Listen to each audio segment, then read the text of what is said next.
Hi, I'm going to talk to you about personal protective equipment. I had an experience at one of the schools that I was a principal at with a student that was very high needs and engaged in both physical behavior as well as spitting. So it's really essential as principals that we're part of the core team in regards to creating the safety plan and the behavior plan. When the behavior plan and safety plans are created and an incident occurs, that's when you have the opportunity to engage in great conversation with the staff that are working directly with the student. At that time is when you are able to make judgments and determinations whether or not you need to have personal equipment for staff members if they're feeling as if their safety is at risk.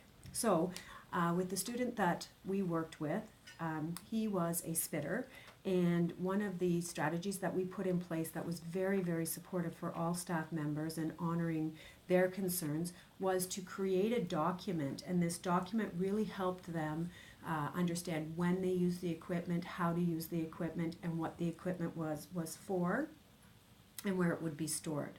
So here's the document here, and it talks about the behavior and safety plan at the top and then the training objectives. And so we had each staff member trained with the different pieces of equipment.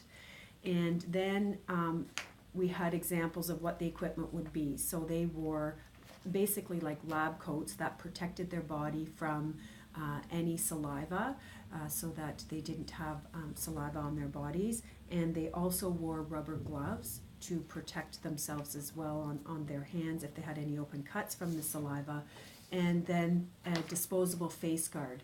And this was utilized so that they didn't have saliva on their face that would enter their eyes, nose, or mouth area. This was very, very successful for the staff because they felt honored that we were providing them with equipment, and it was something that was very clear that we needed to follow a process. At times, staff felt very uncomfortable wearing the lab coat and the shield and the gloves, and you can understand why they would feel so uncomfortable with that.